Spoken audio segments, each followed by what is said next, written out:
10 enseñanzas de Ray Dalio. Me encanta Ray Dalio, es autor de un libro que se llama Principios, que aún no está disponible en español, pero que pronto lo estará por la editorial Conecta, he oído por ahí. Y es un libro que me encanta porque está basado en principios, buscando principios. Al final de estas 10 enseñanzas de Ray Dalio te voy a dejar un enlace con una conferencia que dio él hablando de todo este tema de la meritocracia, de cómo basar las decisiones en principios y no en cómo te encuentres en cada momento. Muy, muy interesante, y además es uno de los inversores más importantes de nuestro tiempo. Sus 10 enseñanzas son: la calidad de nuestras vidas depende de la calidad de las decisiones que tomamos.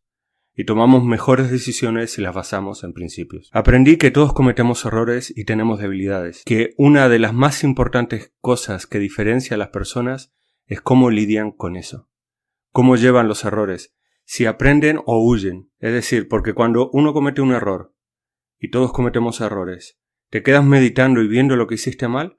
¿O sales corriendo y lo vuelves a repetir el error? Creo que nada es cierto. Creo que lo mejor que podemos esperar es que sea altamente probable. Se refiere a las predicciones que uno puede hacer con una empresa, con una inversión, con una acción. Funcione como una meritocracia de ideas, no como una jerarquía burocrática, que es como funciona la mayoría de las grandes compañías.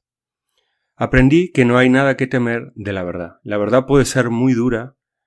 Por ejemplo, si te dicen que estás enfermo, puede ser muy duro estar enfermo, pero es mucho mejor saberlo a tiempo que no saberlo y morirte. Creo que tener preguntas es mejor que tener respuestas, porque éstas conducen a un nuevo aprendizaje y las respuestas no. Cuando las personas creen que ya lo saben todo, ya se acabó el aprendizaje. No se preocupe por lucir bien, preocúpese por alcanzar sus metas. De nuevo volvemos a los principios. Creo que los errores son algo bueno porque considero que la mayoría del aprendizaje proviene de cometer errores y reflexionar sobre ellos. Yo fallo todos los días y en todas partes, lo que hablábamos antes.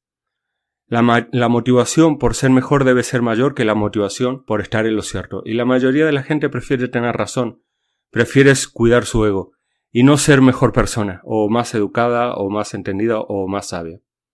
Creo que el dolor psicológico es necesario para ser más fuerte. Aprender a llevar bien el dolor psicológico, aprender a entender el estrés, y no sé si entenderlo, simplemente sobrellevarlo. Como te decía al principio de la introducción, te invito a ver esta conferencia de Ray Dalio en español.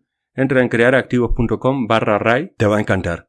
Es una conferencia muy buena sobre cómo aplicar principios a la toma de decisiones, a la creación de algoritmos para decisiones automáticas en el ámbito de la inversión, pero puede servir en muchos ámbitos de la vida. Bueno, espero que te sirva. Si te ha gustado el vídeo o te ha servido algún entretenimiento, dale un me gusta. Si no eres suscriptor del canal, suscríbete ahora mismo y déjanos tus comentarios e impresiones aquí abajo.